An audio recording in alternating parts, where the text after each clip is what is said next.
তারিখ করা ভালো হয় তারপর যখন সবাই কেটে পড়বে এরকম বেশি হয়তো দেখি অনেক জায়গায়। যে দোকানের খুব নাম করছি, ভাই তোমার দোকানে চা দারুন ভাই, আমার সেদিন মৌলবি এসেছিল তো তোমার চায়ের দোকানের নাম করছিল, তাই নাকি হুজুর, তাই নাকি হুজুর, বলে হ্যাঁ। এবার তারপরের দিন যদি দেখছি আরো ভালো করবে, তো সেদিন এমন খারাপ করে আছে যে লোককে নিয়ে এসে অপমান। তো বেশি তারিফ করা ভালো লাগে, বুঝেছেন, প্রশংসা করা। তো যাকে আপনারা সত্যি ভালো মানুষ, আল্লাহ আপনাদেরকে আবাদ রাখুন। আমাকে ধর্মপুর থেকে অনেক কয়েক বছর থেকে বলে, এর আগেও অনেকবার বলেছেন, কিন্তু আমার সুযোগ পাইনি, সময় হয় না। কিন্তু যাকে কোনো কারণে হয়েছে, আপনারা দোয়া করবেন আমার লেগে। আমি খুব শারীরিক অসুস্থতা রয়েছি। আমার প্রত্যেক সুন্নি আলেমদেরকে বলবো, তালিবে ইলমদেরকে বলবো, বাপ ভাই মা বোন সকলকে বলবো, উপরে হয়তো আমার শত্রুতা অনেক করতে পারে, কিন্তু অন্তর থেকে তো সব বেটাই ভালোবাসে। যত মৌলবি হোক আর যত তালিবে ইলম বক্তা হোক না কেন, মন থেকে সবাই ভালোবাসে। উপরে হয়তো বক্তৃতা মঞ্চের কাউরি উঁচু নিচু দেখে একটু হিংসা হিংসি হয়, স্বাভাবিক ব্যাপার, কিন্তু যাকে দোয়া করবে। কারণ জেনে রাখো, চিরদিন সবার মস্তানি যায় না। আজকে হিরো রয়েছে, কালকে তোমাকেও জিরো হতে হবে।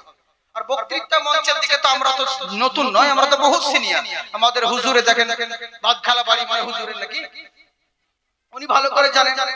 দেখেন বসে আছে আমাদের ওস্তাদ সমতুল্য লোক, বাপ তুল্য লোক, কিন্তু আমাকে দেখে মনে হচ্ছে আমি ওদের বাপ, মানে আমার শরীর দেখে, হ্যাঁ, কিন্তু তা নয়, আমি ওনার ছেলের বয়সে। তো এই হচ্ছে ব্যাপার, বুঝলে? তো যাকে তেরি লেগে বলছি, হ্যাঁ, আমরা ওর ছোট থেকে কিন্তু আমি প্রোগ্রাম করি, শায়ের হিসেবে, নাতখা হিসেবে বিভিন্ন জায়গায় প্রোগ্রাম করেছি, এখন হয়তো বক্তব্য দিচ্ছি এর আগে। তো যাকে বহুত রকম, চিরদিন সবাই কেউ আসবে কেউ যাবে, চিরদিনে সবার মার্কেট থাকে না, সবাই আসবে। তবে আল্লাহর কাছে গর্ব করি, আমি যতদিন বেঁচে থাকতাম বা থাকবো, ইনশাআল্লাহ হবে। চিরদিন আমার কোনোদিনই ডুববে না, ডুবেই না। কিন্তু যাই হোক, যে একটাই কথা বলে না, চিরদিন সবার সমান যায় না দুনিয়াতে। আমি একটু শারীরিক প্রবলেমে আছি, অসুস্থের মধ্যে আছি। আপনারা দোয়া করবেন আল্লাহ যেন আমাকে সুস্থ করেন, আবার যেন আমাকে জালসা ময়দানে ফিরিয়ে নেন, বলুন আল্লাহুম্মা আমিন। যাই হোক, সোনামুখী আমার, তো কথা যেটা বলছিলাম আপনাদেরকে, আর দুজন তো দিলেন না, তো যাক, একবার হাত উঠিয়ে সবাই মিলে বলেন আল্লাহু আকবার, সুবহানাল্লাহ। কি নাম গো? সুবহানাল্লাহ। নারে তাকবীর, নারে রিসালাত। মোহাম্মদ মনওয়ার আলী সাহেব 2000 টাকা দাদা, বলুন জিন্দাবাদ। সুবহানাল্লাহ। 4 জন হয়ে গেছে, আর যদি একজন হতো, যোগ্য বাবার যোগ্য ছেলে, একজন হলে কাজ হয়ে যেত। একজন যদি দিতেন তাহলে কাজ হয়ে যেত। বাস, আমি আপনাদেরকে আর বেশি বিরক্ত করছি না, কথাটা কমপ্লিট করেই দিই।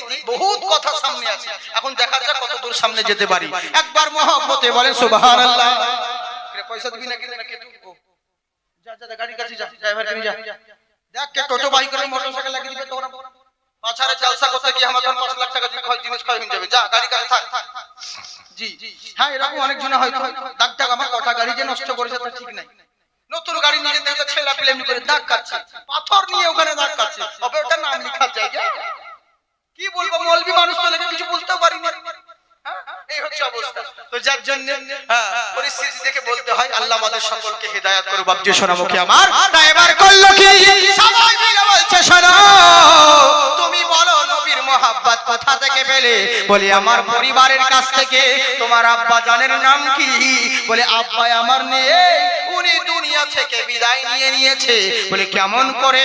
বলে হুজুর আহার বলবেন না, যখন যুদ্ধের ময়দানে নবীর সঙ্গে আমার আব্বা গিয়েছিল, আমার আব্বা কাফের বেঈমানেরা ডান দিক থেকে বাম দিক থেকে চারিদিক থেকে যখন তীর মারতে লেগেছিল, আমার নবীকে লক্ষ্য করে আমার আব্বা করেছিল তাকি, যখন ডান দিক থেকে তীর আসে আবার ডান দিকে পিঠ ঘুরিয়ে দেয়, বাম দিক থেকে তীর এলেই বাম দিকে পিঠ লাগিয়ে দেয়, কবির গায়ে আঁচ লাগতে দেয় না।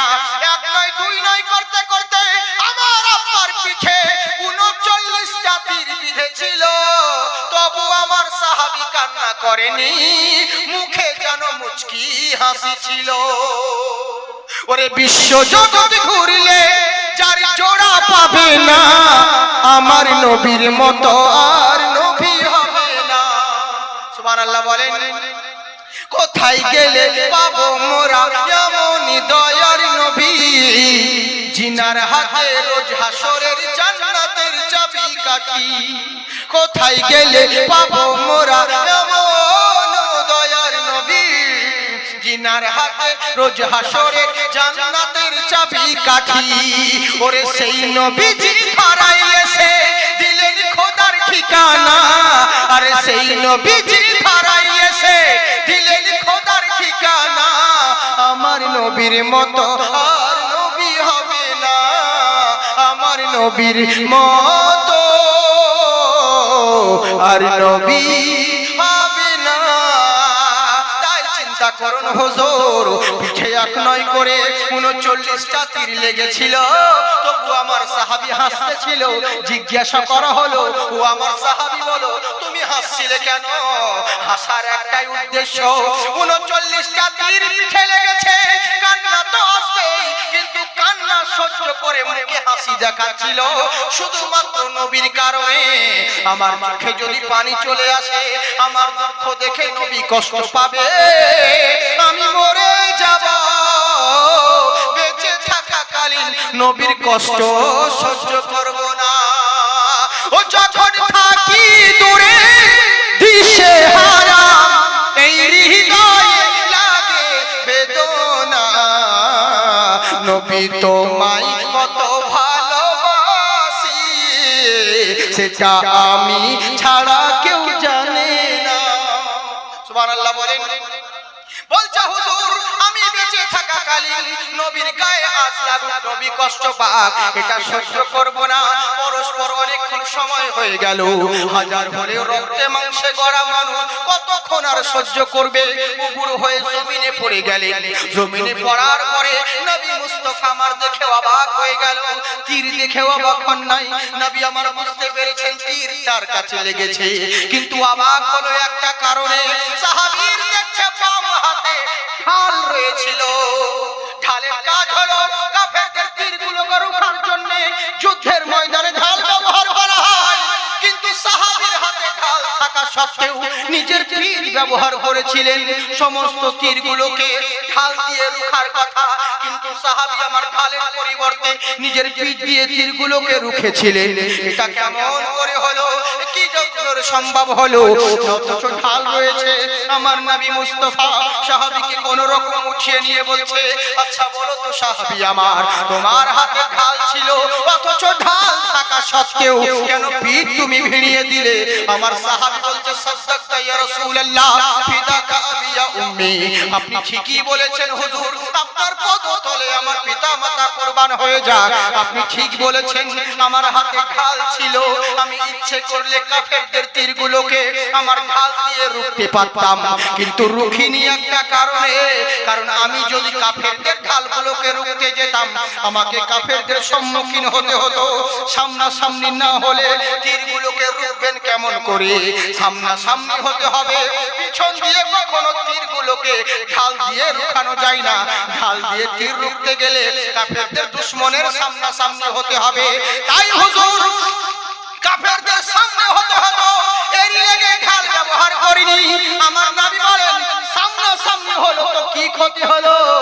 কাফেরদের তীরগুলোকে তো রুখতে পারতে। সাহাবী আমার ঝরঝর করে কান্না করে আর বলে, ইয়া রাসূলুল্লাহ, নবী গো, আপনি ঠিকই বলেছেন, কাফেরদের সামনাসামনি দাঁড়িয়ে তীরগুলোকে রুখতে পারতাম, কিন্তু মনের ভিতর খেয়াল চলে এলো, আমি যখন কাফেরদের সামনে দাঁড়িয়ে যাব, তখন আমার পিছনে নবী আপনি দাঁড়িয়ে যাবেন, আমার পিছন হয়ে যাবেন। এটা চরম বেয়াদবি, যার কারণে নবী পেলাম, যার কারণে দুনিয়া পেলাম, যার কারণে আল্লাহকে পেলাম, সেই বিশ্ব নবী থাকবে আমার পিছনে, আর নবীকে পিছন করে আমি থাকবো কাফেরের সামনে। এটা চরম বেয়াদবি। তাই মনে মনে ইরাদা করে নিলাম, জন্ম যখন নিয়েছি, মরতে একদিন তো হতেই হবে। আজকে মরলেও মরবো, কালকে মরলেও মরতে হবে। যখন জন্ম নিয়েছি পৃথিবীর বুকে, দুনিয়া ছেড়ে সবাইকে যেতে হবে। তাই আল্লাহ তুমি সাক্ষী থেকো, আমি মরে যাব, নিজের জীবন দিয়ে দেব, কিন্তু বেঁচে থাকাকালীন নবীর বেয়াদবি হতে দেব না। চিন্তা করতে পেরেছে? বেঁচে থাকাকালীন নবীর বেয়াদবি হতে দেব না। আমি হলাম ওই আব্বার সন্তান, আমাকে বলেছিল, বেটারে বেঁচে যদি থাকি, যদি দরকার পড়ে, যদি ওরকম প্রয়োজন পড়ে, তো নবীর জন্য, ইসলামের জন্য নিজের জীবন দিয়ে দিবি, কখনো পিছপা হবি না। কারণ এই জিন্দেগিটা শেষ জীবন নয়, এরপরে আরো একটা জীবন রয়েছে। মহান আল্লাহ মানুষকে দানবকে সৃষ্টি করেছে ক্ষণস্থায়ী সুখ শান্তির জন্য নয়, সুখ শান্তির জন্য সৃষ্টি করেছে মানব দানব ব্যতীত পৃথিবীর বুকে যত সৃষ্টি রয়েছে। আর মানব দানবকে সৃষ্টি করেছে রিজার্ভ করে মহান আল্লাহর আখিরাতের সুখ শান্তির জন্য। তাই বেটারে এই জিন্দেগির সুখ শান্তির কোনো মূল্য নেই, যদি ঈমান নিয়ে মরতে পারো এখানেও লাভবান হবে, পরকালেও জান্নাত পাবে। বুঝতে পারলেন? বললো আচ্ছা বলো তো বাবা, বাড়ি চলে গেল সবাই, এখন রাত্রি হয়ে গেছে, তোমাকে তো যেতে হবে। বলে হ্যাঁ হুজুর আমি যাব। বলে যাও বাবা। এবার বাচ্চাটা যখন বাড়ির দিকে যেতে আছে, এখানে বলতে গেলে আরো 3 ঘন্টা লাগবে, দরকার নাই। তার মানে বুঝতে পারছেন কত ভাবলাম আছি। হ্যাঁ, থেমে থেমে শুধু মেন কিছু কিছু কথাগুলো বলছি। এবার করলো কি, বাচ্চাটা বাড়ির দিকে রওনা হলো। তখনই সাহাবী গভর্নর বলছেন বাবা তুমি দাঁড়াও।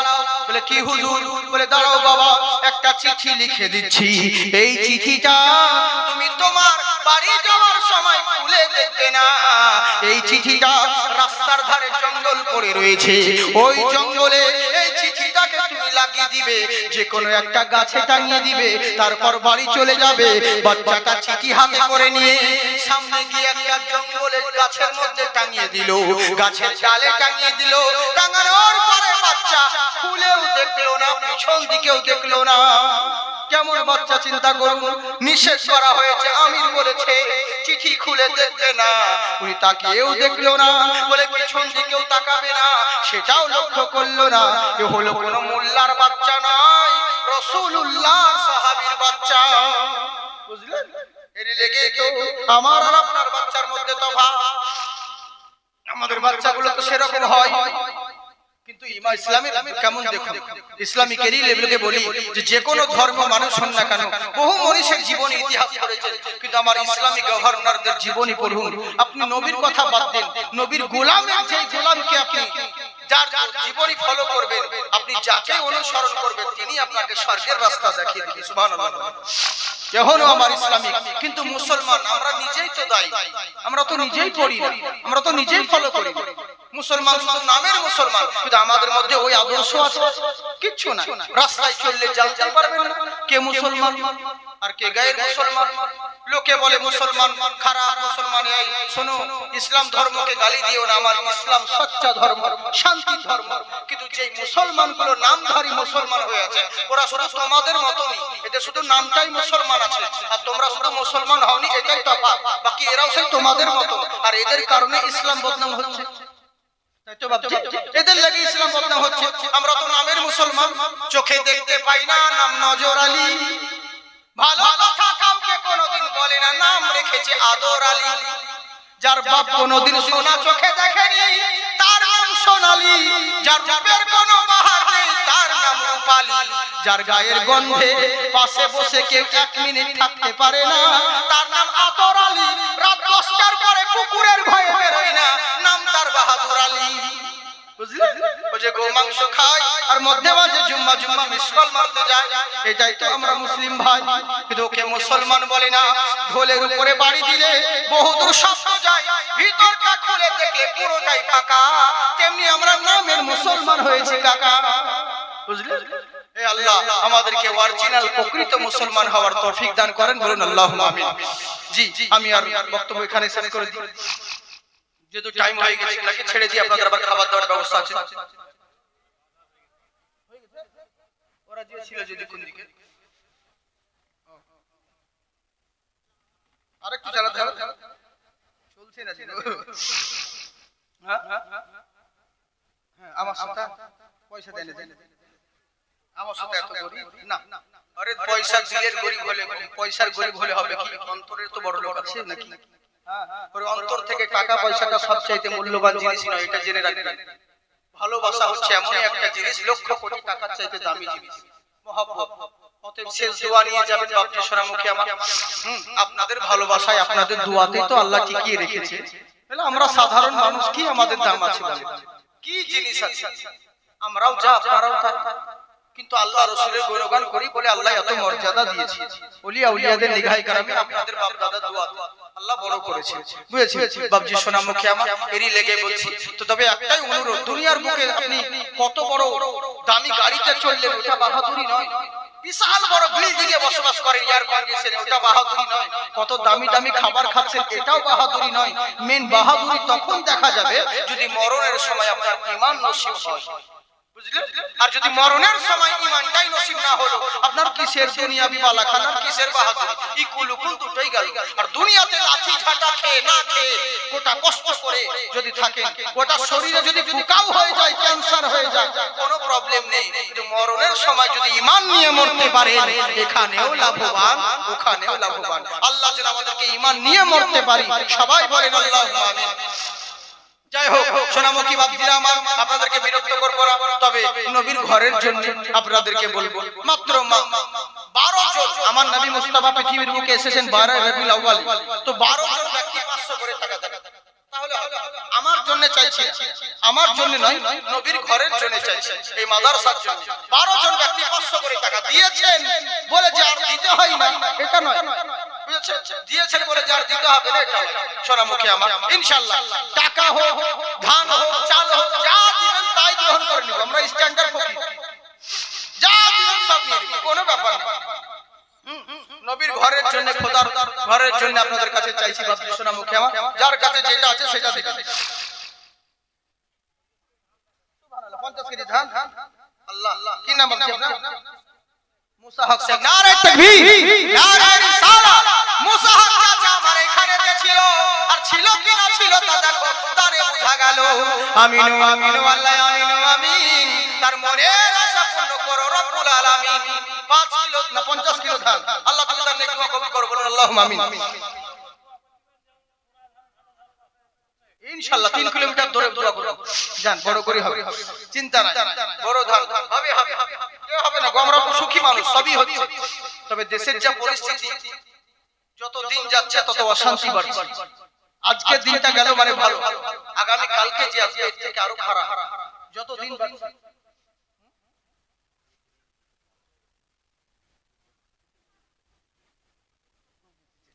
আচ্ছা, নারে তাকবীর, নারে রিসালাত। হুজুর মাওলানা মতিউজ্জামান সাহেব 500 টাকা দিয়েছেন, আল্লাহ তুমি তার নেকদারকে কবুল করো, বলুন আল্লাহুম্মা আমিন।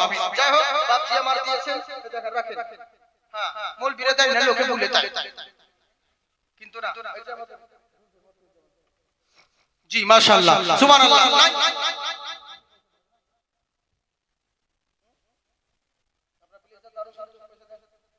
হ্যাঁ ইনশাআল্লাহ, যার কাছে যেটা চাই বলেছি 12 জন শুধু 500 করে দেন, একজন দিয়েছে আর 11 জন দেন ইনশাআল্লাহ। তাহলে বাস শেষ দোয়া করে নিব। যিনি সৃষ্টি কুলের মূল, তিনি মুহাম্মদ রাসূল, ত্রিভুবনে নয়খো যাহার সমতুল, নামাজ রোজা হজ যাকাত যত করো ইবাদত, সবার আগে নবীজিকে চেনো, নবীজিকে মানার মতো মানো, নবীজিকে মানার মতো মানো। মহব্বতে বলে সুবহানাল্লাহ। কেমন নবীর আশিক দেখুন, আহারে বাচ্চা ছেলেকে যখন নিষেধ করা হলো, দেখবে না বাড়ি চলে গেল। এবার রাত্রি হয়ে গেছে, সবাই যে যার বাড়িতে ঘুমিয়ে পড়েছে, সকাল হয়ে গেল। ফজরের আযান যখন দিতে আরম্ভ করলে, ভোরবেলায় আযানের পরে নামাজের জন্য সবাই বাড়ি থেকে বের হতে লাগলো। কিছু দূর যেতে না যেতে যখন বাড়ি থেকে রওনা হলো, রাস্তায় কেমন পা দিয়েছে, ওই রাস্তাতে আর সামনে পা বাড়ানো যাচ্ছে না, পুরো রাস্তা যেন রক্তে লেলিহান হয়ে গেছে, পুরো রাস্তা রক্ত লেলিহান হয়ে গেছে, বুঝলেন? রক্তে লেলিহান হয়ে আছে। চারদিকে কোন লাশের মাথা একদিকে, কোন লাশের বডি একদিকে, কোন লাশের হাত একদিকে, কোন লাশের পা একদিকে, চারিদিকে ছিটাকার হয়ে পড়ে আছে, গোটা রাস্তায় রক্তময় হয়ে আছে। এরা অবাক হয়ে গেল, এ কেমন কাণ্ড হলো, কে এমন বিস্ফোরণ ঘটালো রে, কে এমন দুর্ঘটনা করলো রে। সবাই মিলে ওই গভর্নর হাউসে হাজির হলো, বলে কি হয়েছে? সকাল সকাল এত চাচাচ্ছ কেন? বলে হুজুর আর বলবেন না, কে যেন আমাদের দেশে আক্রমণ করে দিয়েছে, হামলা করে দিয়েছে, দুর্ঘটনা ঘটে দিয়েছে, তুলকালাম হয়ে গেছে। বলে কি হয়েছে খুলে বলো। বলে হুজুর বলবেন না, রাস্তায় আর পা বাড়ানো যাচ্ছে না, পুরো রাস্তাতে যেন রক্ত বইতে আছে, রক্তে লেলিহান হইতে আছে। বললে তাই নাকি? বললে হ্যাঁ। কেমন করে? বলে রাত্রে বেলায় আপনি বলেছিলেন বাড়ির বাইরে বের হবে না, তোমরা ঘুমিয়ে যাবে, ফজরের আজানের পরে বাড়ির বাইরে বের হবে। আর আমরা বাড়ির বাইরে বের হলাম, কিন্তু রাস্তায় দেখছি পা বাড়ানো যাচ্ছে না, সব দিকে শুধু মানুষের লাশ পড়ে আছে আর রক্ত পড়ে আছে। এটা কোন দেশের মানুষ করলো হুজুর? আমরা বুঝতে পারছি না। তখন সাহাবী আমার বলেন, আগেই নিষেধ করেছিলাম বাড়ির বাইরে কেউ বের হবে না, আর যদি খারাপ নিয়তে বাড়ির বাইরে বেরো, জিন্দা বেরো, কেউ বাড়ি যেতে পারবে না। তখন গ্রামবাসী বললে হুজুর তাহলে আপনি মেরেছেন? আপনি যে বলছেন, আমরা তো ভালো ভালো দেশের লোক হামলা করেছে, কিন্তু আপনার কথা শুনে মনে হচ্ছে আপনি করেছেন। বলে না, করিনি। আমার কি শক্তি আছে রে? আমাকে ধাক্কা দিলে পড়ে যাব। আমি বয়স্ক মানুষ, আমার কোনো শক্তি নেই, আমি কেমন করে মারতে পারি? তাহলে কে মারলো? বলে বলে কে মারলো? তাহলে তোমাদেরকে সরাই। বলে হ্যাঁ বলুন, আপনারা শুনবেন, পয়সা দিবেন না? আসলে দিয়েছেন তো, যার কাছে আর জবরদস্তি চাইবো না। যদি পার মনে করেন ধান লিখাবো, চাল লিখাবো, আপনারা সেগুলো দিতে পারেন। সোনামুখী বাগজি আবার যেহেতু কালেকশন মানে হাওয়া ভাতে লাকুড়ি দিয়া ভালো নয়, তো মোহাম্মদের জন্য আপনাদের কাছে চাইছি। হ্যাঁ ইনশাআল্লাহ, যার যেটা ভালো লাগবে আপনারা সবাই দিবেন।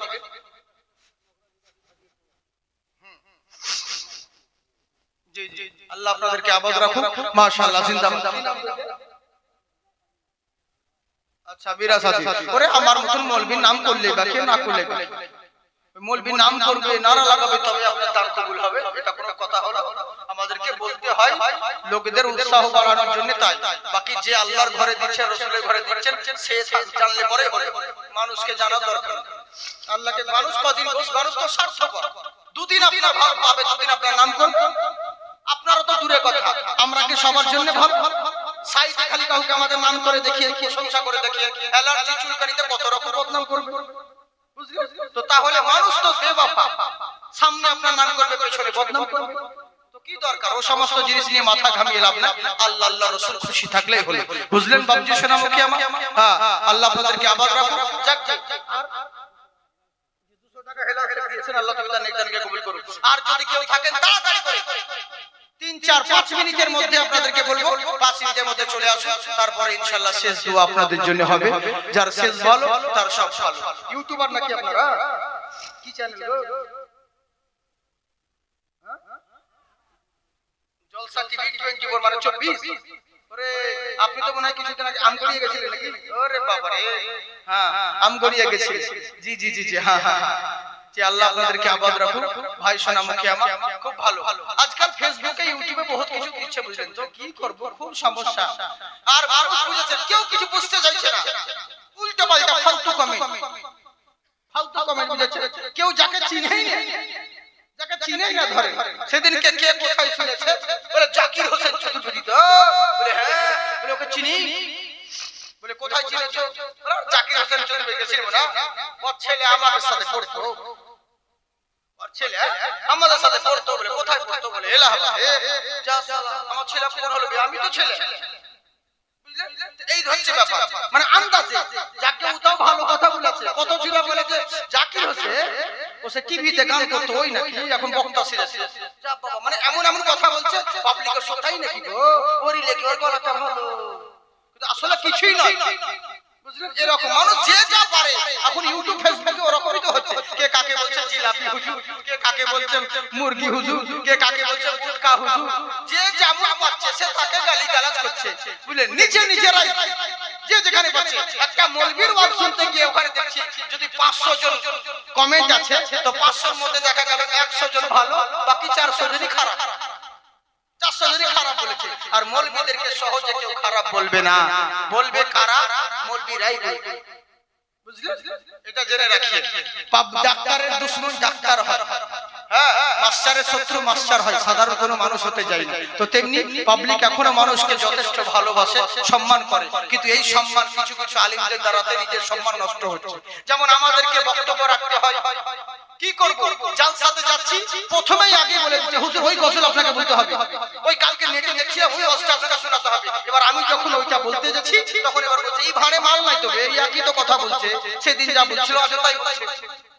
এবার কোন দিকে যাবো আমরা বলে, মানে মজবুরি তো। আবার যদি না বলি তখন বলছে অহংকার হয়ে গেছে, গরম হয়ে গেছে। এই হচ্ছে ব্যাপার, খুব সমস্যা বাবা। এই লেগে কি করব, আলেমদেরকে খুশি করে চাইতে আপনাদেরকে খুশি করতে হচ্ছে, যদি পয়সা তো আপনারা দিবেন। এই লেগে আল্লাহ দেখছে, নিয়ত ঠিক থাকলে হলো।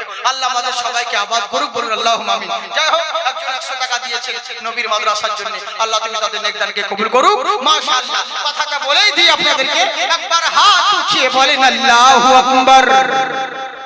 সবাই উঠাচ্ছেন না, দুই হাত তুলে, যার শেষ ভালো তার সব ভালো, দুই হাত তুলে বলেন ইয়া রাসূলুল্লাহ কে কায়নাত জগমগা উঠি, कायनात कायनात जगमगा उठी, जब खुदा का नूर आ गया।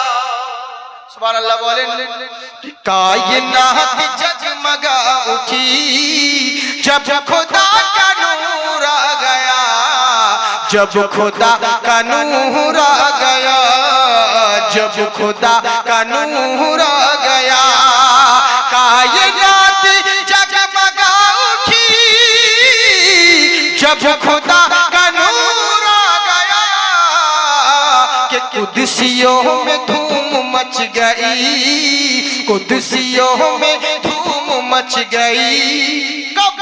जब खुदा का नूर आ गया, जब खुदा का नूर आ गया, जब खुदा का नूर आ गया। मोहब्बत के साथ बोलिए सुभान अल्लाह। थी जो माहे बारवी,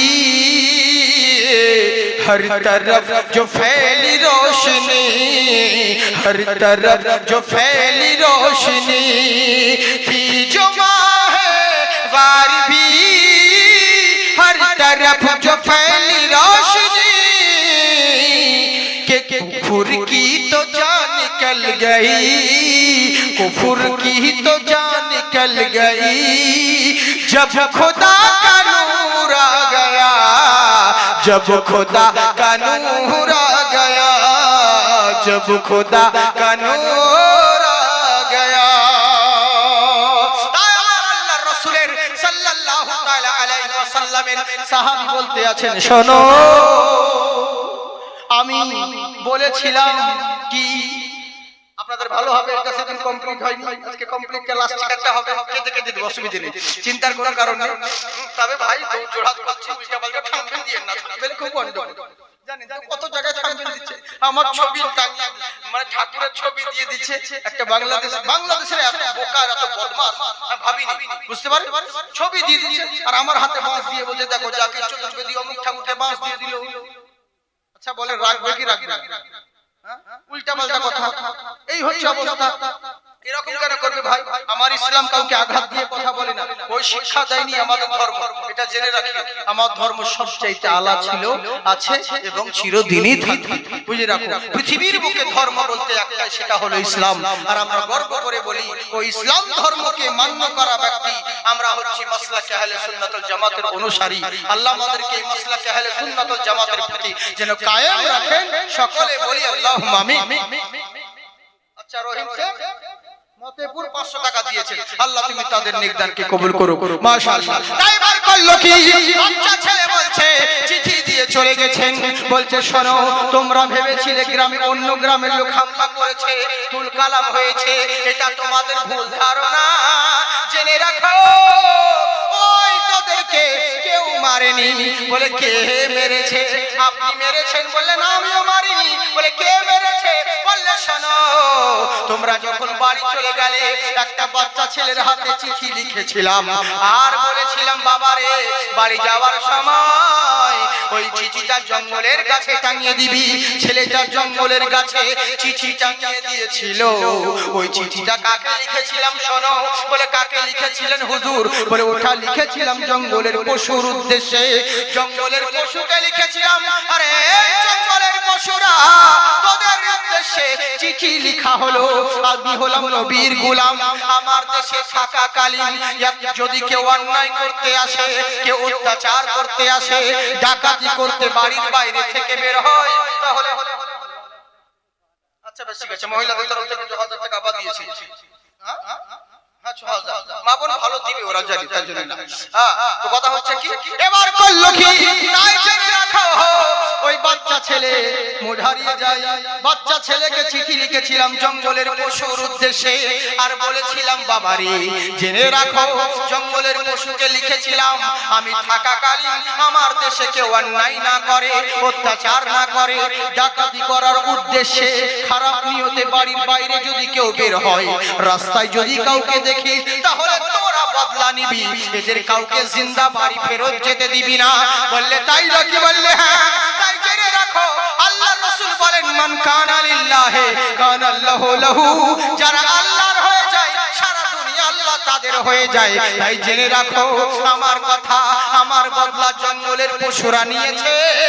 তুমি যদি হেদায়েত হয়ে যাও, আল্লাহর গোলাম হয়ে যাও, সারা জগৎ তোমার গোলামি করতে বাধ্য হবে। তাই তো আমার আল্লাহ বলে বান্দারে তোমরা কামিয়াবির পিছনে দৌড়ে বেড়াও।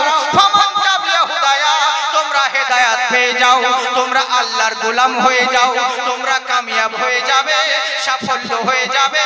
যারা সাফল্য হয়ে গেলে, যারা হেদায়েত পেয়ে গেলে, ফালা খাউফুন আলাইহিম ওয়ালা হুম ইয়াহজানুন, তাদের ইহ জগৎ আর পর জগতে কোথাও ভয় হবে না।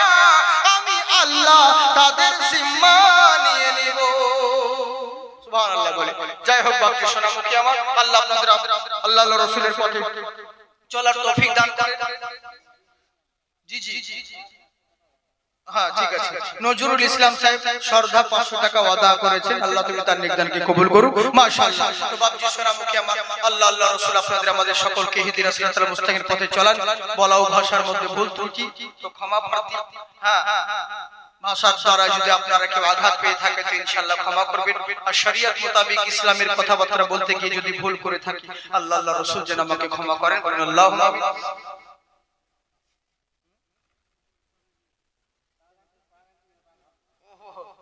কত দেরি করে গো নিয়ে আসেন। ওহো আরে আসল জিনিস তো এখনো বাকি, আপনারা দেখবেন না যেই জিনিস মানে আপনাদের টাকা পয়সা দিয়ে কি বেফালতু হচ্ছে দেওয়া না কোনো কাজে লাগছে সেটা তো দেখতে পাবেন। দস্তার দেওয়া হবে, পাগড়ি দেওয়া হবে ইনশাআল্লাহ, সেই নজর আপনাদেরকে দেখতে হবে। কয়জন ছেলে আছে গো দস্তার বন্দি?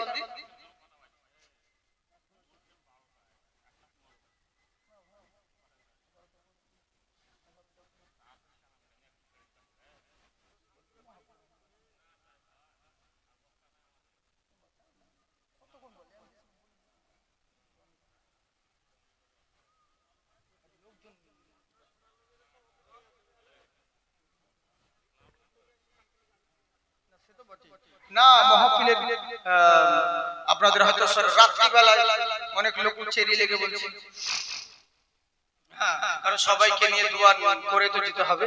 তারপর দস্তার বাকি আছে, আর আমি বেশিক্ষণ বক্তব্য রাখি না, আপনাদেরকে আগেই বলেছি আর আপনারা সবাই জানেন, এটা সারা জাহানের লোক জানে, বুঝলেন তো? তাহলে মানে ধরুন আমাকে সেরকম ভাবে বলতে হতো, কোনো ব্যাপার নাই, ধীরে ধীরে ওরকম করে চালাতাম, কোনো ব্যাপার নাই, গল্প করার মতো পেরি লেগে সমস্যা। তো যাক একটা কথা হচ্ছে, আমি আপনাদেরকে আমার ইমাম সাহেব মাওলানা সাহেব ভাইজান যখন আবদার করছেন যার একটু চালান, তার একটু চালাই, কিন্তু আপনাদেরকে দেখে আমার বলতে ইচ্ছা করে না। আপনাদের যদি অসুবিধা হয়, বিরক্ত লাগে, এরই লেগে বলছি। মানে কোন ধরে বসে থাকতে মানুষ পছন্দ করে, মানুষ হ্যাঁ হ্যাঁ হ্যাঁ হ্যাঁ সত্যি আল্লাহ আপনাদের ভালো পয়সা দিয়ে দেয়। হ্যাঁ জি জি আগে দিয়ে দিয়েছেন তো ওই লেগে। জি জি হ্যাঁ যাক একবার মুহাম্মদের দরুদের নজরানা পড়েন। আল্লাহুম্মা সাল্লি আলা সাইয়্যিদিনা মাওলানা মুহাম্মদ ওয়ালা আলি সাইয়্যিদিনা মাওলানা মুহাম্মদ ওয়ালা আলি সাইয়্যিদিনা মাওলানা মুহাম্মদ সাল্লু আলা মুহাম্মাদিন সাল্লাল্লাহু আলা মুহাম্মদ हरदम ज़बान से निकालो पाक नामे मोहम्मद हरदम ज़बान से निकालो शफियाना मुहम्मद कि मौला मौला अली अली और हैदर हैदर बोलेगा इश्क नबी में पाक लहू का कतरा कतरा बोलेगा सुभान अल्लाह नहीं बोलिएगा जोरे बोलें सुभान अल्लाह मौला मौला अली अली और हैदर हैदर बोलेगा इश्क नबी में पाक लहू का कतरा कतरा बोलेगा लाखी लगाए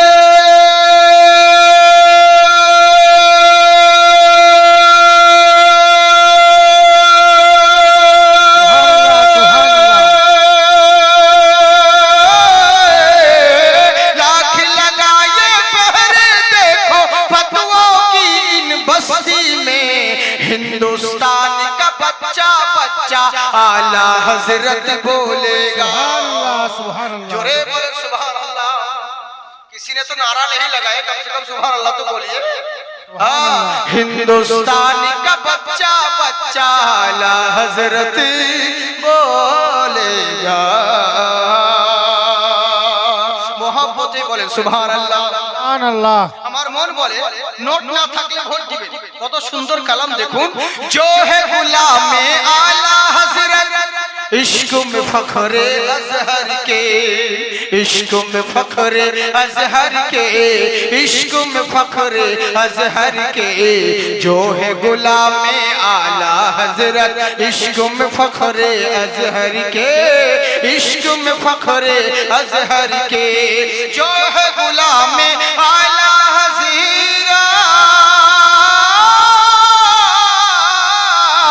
जो है गुलाम आला हजरत इश्क में फखरे अजहर के इश्क में फखरे अजहर के बस्ती बस्ती करिया करिया ताजु शरिया बोलेगा हिंदुस्तान का बच्चा बच्चा आला हजरत बोलेगा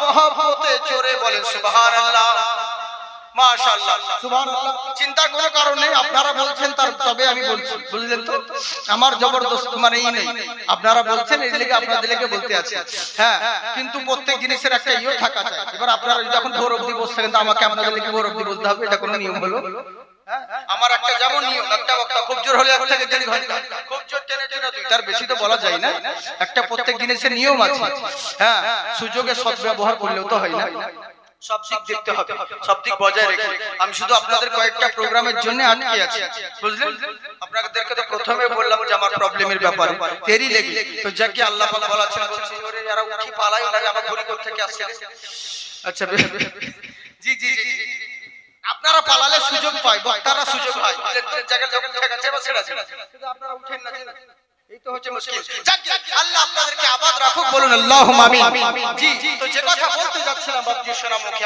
আমাদেরকে হেদায়েত পেতে হবে হেদায়েত যদি আমরা পেয়ে যাই তাহলে জেনে রাখবেন আমরা লাভবান হয়ে গেলাম কামিয়াব হয়ে গেলাম কিন্তু যদি হেদায়েত না পাই তাহলে সবই আমাদের গোলমাল হয়ে গেল হেদায়েত পাইনি দুনিয়াবি লাখো বাদশা সবকিছু জোগাড় করে নিয়েছি কিন্তু কিছুই কাজ হলো না চিন্তা করুন কেমন আমরা মুসলমান কেমন আর সাহাবায়ে কেরামরা কেমন তারা হেদায়েত পেয়েছিলেন কেমন তারা আল্লাহর গোলাম হয়েছিল কেমন নবীকে ভালোবাসতেন চিন্তা করে দেখুন আল্লাহ রাসূল সাল্লাল্লাহু তাআলা আলাইহি ওয়াসাল্লামের প্যারা সাহাবী নবী মুস্তাফা সাল্লাল্লাহু আলাইহি ওয়াসাল্লামের প্যারা সাহাবী খুব সুন্দর কথা আপনাদেরকে বলছি লাখ টাকা চাইতে দামি মন দিয়ে শুনুন বুঝলেন আমার মা বোনেরা তোমাদের জন্য বলছি, তোমরা ভালো করে শোনো। আমরা এখানে যতজন জলসা শুনতে এসেছি, কতজনের কত কাপড় বলে, মাথায় কাপড়, পায়ে কাপড়, গায়ে কাপড়, আমরা আবার এক্সট্রা একটা রুমালও ব্যবহার করছি, অন্য কাপড়। কিন্তু সাহাবী আমার, আহারে, পরনের কাপড়ও নাই, কিচ্ছু নেই, ছেঁড়া একটা জামা পরে আছে, ছেঁড়া একটা জুব্বা খানা পরে আছে, অনাহারে রয়েছে, পরনের কাপড় পর্যন্ত নেই। যেই বাসায় থাকে বাসাটাও ঠিক মতন নয়, বর্ষার সময় পানি পড়ে, রোদের সময় রোদ ঝরে, উপায় তাহার নেই। এরকম একজন সাহাবী, দুনিয়ার দিকে কমজোরি রয়েছে, দুনিয়ার দিকে গরিব হতে পারে, কিন্তু ঈমানের দিক থেকে সবার চাইতে আমির আছে। বলে সুবহানাল্লাহ। এবার করল কি, ওই সাহাবীকে আমার নবী মুস্তাফা ডাক দিলেন, ও আমার সাহাবী শোনো। বলে ইয়া রাসূলুল্লাহ, নবী গো বলেন কি বলতে আছেন? তখন আমার নবী বললেন, আমার কথা শুনবে? বলে বলেন হুজুর। কেন শুনবো না? বলে বয়স তো তোমার অনেক হয়ে গেল, তুমি কি বিয়ে করবে না? তোমার তো বয়স হয়ে গেছে অনেক, তা তুমি বিয়ে করবে না? আরে নবী সাহাবীকে বলছে যে তোমার বয়স হয়ে গেছে, তুমি বিয়ে করবে না? আচ্ছা চিন্তা করুন, কাকে বলছে? যার ঘরে খাবার নেই, পরনের কাপড় পর্যন্ত নেই, এরকম গরিব সাহাবীকে বলছে তুমি কি বিয়ে করবে না? সাহাবী আমার বলছেন, হুজুর কে আমাকে বিয়ে করবে? আমি তো দেখতেও সেরকম নই, আমার পরনের কাপড় সেরকম নেই, তো বিয়ে করে বউকে খাওয়াবো কি? বিয়ে করে বউকে খাওয়াবো কি হুজুর? কি খাওয়াবো? কি বলেন, কে আমায় বিয়ে করবে? আমার নবী বলেন, শোনো, তুমি খালি বলো যে বিয়ে করব, তোমার বিয়ের প্রস্তাব আমি নবী নিজে নিয়ে যাব। সুবহানাল্লাহ। নবী বলেন, তুমি খালি বলো যে বিয়ে করবে। বলছো হুজুর করব, আপনি যখন বলেছেন, কিন্তু খাওয়াবো কি? আমার নবী বললেন, শোনো, রুজির মালিক হলেন মহান আল্লাহ, যাকে যেইভাবে চান তাকে সেইভাবে রুজি দান করবে মহান আল্লাহ। একটা পিঁপড়ের রুজি বন্ধ করে নাই, তাই যেখানেই থাকো না কেন, আটলান্টিক মহাসাগরের পানির অতল তলে যদি থাকো, জেনে রাখো ওখানেও তোমার রুজির ব্যবস্থা হবে মহান আল্লাহ। কারো রুজি বন্ধ করে নাই, কারো রুজিকে বন্ধ করে নাই, তুমি চিন্তা করো না, তোমার রুজির ব্যবস্থা হয়ে যাবে, রুজির মালিক তুমি নও। বলে ঠিক আছে হুজুর, জান। এবার আমার নবী মুস্তাফা, একবার বিয়ে হয়েছিল, এরকম বিশাল বড় ধনী একজন ধনী মানুষ, সেই ধনী সাহাবীর বাড়িতে গেলেন আমার নবী মুস্তাফা, দরওয়াজায় কড়া নাড়লেন, সামনে দরওয়াজা খোলার পরে বলে, ইয়া রাসূলুল্লাহ, নবী গো আপনি আমার দরওয়াজায় এসেছেন। বললে, শোনো, আমি তোমার বাড়ি এসেছি বিয়ের প্রস্তাব নিয়ে। যেমন বিয়ের প্রস্তাব নিয়ে এসেছি, সঙ্গে সঙ্গে বাড়ির মালিক দুজন মিলে খুশি হয়ে গেল, আনন্দিত হলো, যাকে নবী আমার বাড়ি বিয়ের সম্বন্ধ নিয়ে এসেছে। আমার নবী বলছেন, এত খুশি হয় না, আমার বিয়ের প্রস্তাব নিয়ে আসিনি, আমি এসেছি আমার সাহাবী জুলাইবিবের প্রস্তাব নিয়ে। কিছুক্ষণ আগে যারা খুশি ছিল এত বেশি, জুলাইবিবের কথা শোনা মাত্র মুখ হয়ে গেল 5 কিলো আরো বেশি। বুঝলেন? একটু আগে খুব ভালো ছিল, কিন্তু এখন আবার বেশ দুর্বল হয়ে গেল। যদি কেউ খেতে বাকি আছেন, গিয়ে খেয়ে চলে আসুন। যদি কেউ খেতে বাকি আছেন, খাওয়া দাওয়া চলছে, গিয়ে খেয়ে আসুন। যদি কেউ খাবারে বাকি থেকে থাকেন তো অবশ্যই আপনারা গিয়ে খেয়ে আসবেন। হ্যাঁ, খবরদার মিস্টেক করিয়েন না, সব ছাড়ে কিন্তু খাবার ছাড়বেন না। ইনশাআল্লাহ আপনাদের জন্য খাবার মাদ্রাসা কমিটি আমার খাবারের সুব্যবস্থা করেছে, ইনশাআল্লাহ আপনারা খেয়ে আসবেন। একবার কেন, দুবার তিনবার জবার পারবেন, খাবেন, কোনো ব্যাপার নেই। যান। একটা দরবার আছে বর্ধমানে, আমগড়িয়া দরবার, রাজা মিয়া হেলালউদ্দিন চিশতি, আল্লাহ তিনাকে জান্নাতবাসী করুক, বলুন আল্লাহুম্মা আমিন। ওই হুজুরের দরবারে লঙ্গর খানা হয়েছে, জলসার সময় যে যখন পারে, যতবার পারো ততবার খেতে পারো, কোনো ব্যাপার নেই, কোনো বাধা নেই। যাওয়ার সময়তেও খাই, আসার সময়তেও খাই। তো যাক, দেরি লেগে বলছি আপনাদের জন্য খাবারগুলো যেন নষ্ট না হয় ইনশাআল্লাহ। যদি আরেকবার খিদে লাগে তাও আপনি খেয়ে আসতে পারেন, কোনো ব্যাপার না। চিন্তা করুন আমার সাহাবীর কথা। নবী আমার বললেন বিয়ের প্রস্তাব নিয়ে এসেছি, এরা খুবই আনন্দ ছিল, ভেবেছিল নবীর ঘর নবীর সঙ্গে আমার মেয়ের বিয়ে দিব।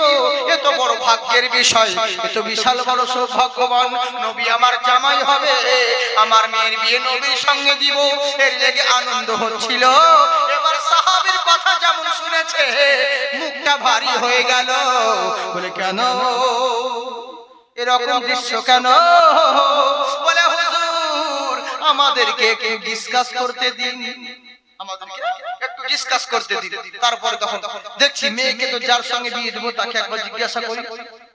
এই বলে নবী আমার চললেন যে তোমরা পরে ডিসকাস করে বলবে। নবী আমার বিয়ের প্রস্তাব দিয়ে চলে গেলেন। আহার নবী আমার বিয়ের প্রস্তাব দিয়ে আপন ঘরের দিকে রওনা হয়েছে। এদিকে বাবা মায়েরা দুজন মিলে আনন্দ করতে আছে, যুক্তি করতে আছে, কি করব রে? নবী যখন প্রস্তাব নিয়ে এসেছে আর অন্য কোনো কারোর জন্য নয়, এমন লোকের কথা বলেছে যার ঘরে ফুটো চালের মধ্যে থাকে, যার পরনের কাপড় থাকে না, ঠিক মতন খেতে পর্যন্ত পারে না, আর এরকম সাহাবীর জন্য বিয়ের কথা বলছে। এটা কেমন করে সম্ভব হয়? কি করে সম্ভব হয়? কেমন করে বিয়ে দিব? কি করে নবী আমার কেমন করেই বা আমার ঘরে বললেন? দেখতেও সেরকম নয়, অর্থ সম্পত্তি সেরকম নয়, বংশ পরিবার সেরকম নয়, কিন্তু কেমন করে বিয়ে দিয়ে বলো? আমি একটা ধনী মানুষ, আমার মেয়ে এত সুন্দরী, তার বিয়ে কেমন করে দিই? সেরকম ছেলের হাতে কিভাবে তুলে দিই? কিন্তু নবী বলেছে কি করব বলো? স্বামী স্ত্রীতে আলোচনা করতে আছে, মেয়ে ঘরের ভেতর ছিল, মেয়ের কানে আওয়াজ চলে গেল, মেয়ে বলছে আব্বা জান তোমরা কি আলোচনা করতে আছো? বললে শোনো নবী এসেছিলেন, একটা সাহাবী তুমি তো জানো জুলাইবি রাদিয়াল্লাহু তাআলা আনহু, ওই নবীর সাহাবী জুলাইবি, যার ঠিক মতন পোশাক আশাক নেই, যার ঘরে খাবার ঠিক মতন হয় না, ও তো নিজের খাবার জোগাড় করতে পারে না, আর ও এসেছে তোমার বিয়ের প্রস্তাব নিয়ে। ওর জন্য নবী বলেছে নিউটন এখানে বাড়ি। আচ্ছা মাশাআল্লাহ, নিউটন শেখ ভাই আমার এখানে ধরমপুর বাড়ি, 1000 টাকা দিয়েছেন। আল্লাহ তুমি তাদের নেকদারকে কবুল করুন। মাশাআল্লাহ, জিন্দাবাদ থাক। সুবহানাল্লাহ। এবার করলোটা কি? এরকম ছেলের সঙ্গে বিয়ের জন্য বলেছে যার ঠিক মতন খাবার জোটে না, পরনের খাবার নেই, পরনের পোশাক নেই, খাবার নেই, আর এরকম সাহাবীর জন্য বিয়ের কথা বলেছে।